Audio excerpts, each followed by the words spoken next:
parou com o canal, problemas aconteceram, se complicaram e finalmente foram resolvidos, como diria o filósofo e pensador Jack Sparrow.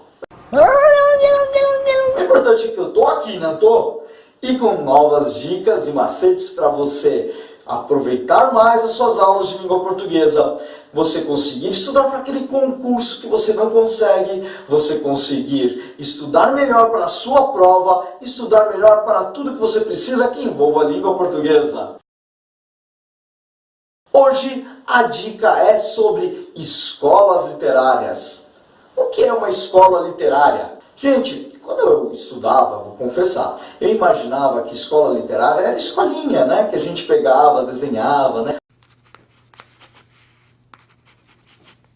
Mas, na verdade, escola literária é um processo social. Como assim, processo social? Quando nós falamos de problemas sociais, o que vem na sua cabeça? Você pegar, minha avó era dura, minha mãe era dura, meu tio era duro, meu avô era duro, todo mundo... Enfim, o importante é que, quando nós pensamos na nossa sociedade, nós temos uma dimensão do problema. Mas, nem sempre o mundo foi como nós conhecemos hoje. Para alguns pensadores, o que delimita o construir poético, a construção da literatura, é exatamente a sociedade que o homem vive. Assim, em cada momento histórico, nós temos a construção de um tipo de literatura. Para a gente construir esse pensamento geral das escolas literárias, a gente tem que fazer um paralelo com a linha do tempo da história em geral.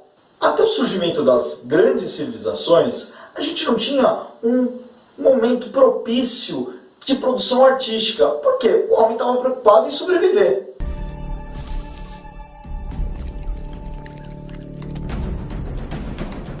Quando surgem as grandes civilizações, o homem já com tudo o que ele precisa, conforto, alimentação, ele começa a pensar no fazer artístico. E qual a primeira preocupação do homem?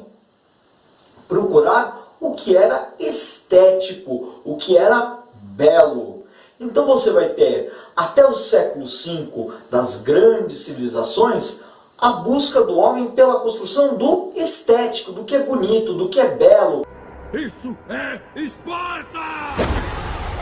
Depois, a sociedade passou por uma grande transformação. Entrou a Idade Média, que para alguns historiadores é a Idade das Trevas. Ai meu Deus, que tenebroso, ai que medo. Eles falam Idade das Trevas porque eles acreditam que não havia uma produção muito grande nessa época. Todo mundo estava muito preocupado com as questões religiosas. Então, para alguns estudiosos, esse período foi marcado por um período de produção muito pobre. Ela só foi começar a ser estudada novamente lá pelo século XVIII. Então você tem aí um período que foi considerado não produtivo durante muito tempo.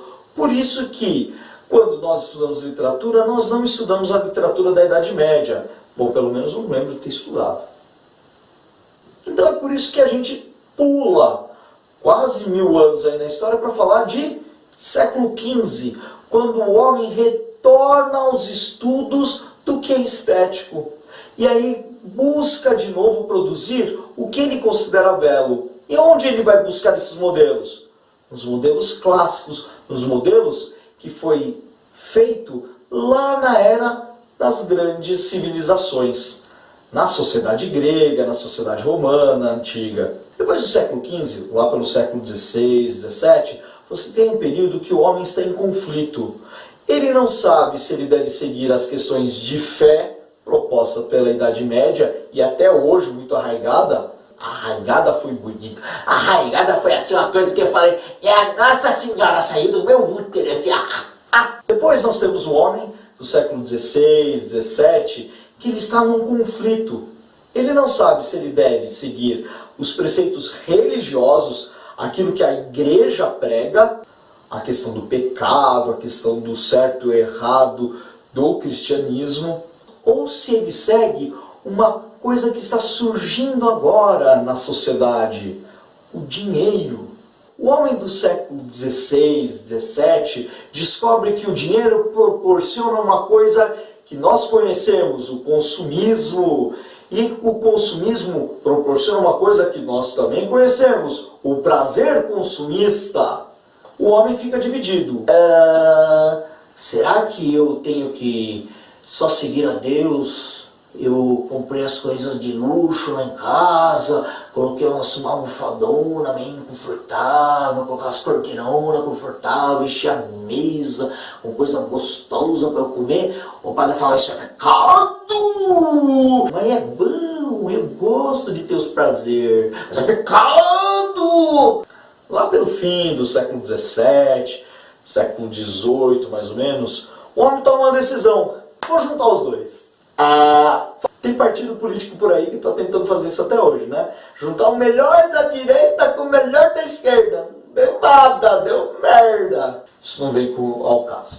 Então o homem do século XVII, XVIII, tenta juntar as duas questões. A questão moral e a questão dos prazeres capitalistas. Eu quero ser burguês, mas eu quero ser um bom burguês. Eu quero ter o meu poderio econômico, mas eu quero usar de forma nobre.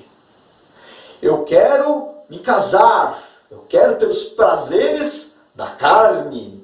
Até a Igreja Católica até hoje fala que é pecado. Mas eu não quero casar com ninguém assim, né? Eu quero casar com um anjo de candura, puro, para não me sujar com pecado. Ela é perfeita, ela é um anjo de candura, quase intocável. Eu sou romântico. Olha pra mim, olha pra mim. Vê se eu pareço uma princesa da Disney, cacete. Eu sou puta!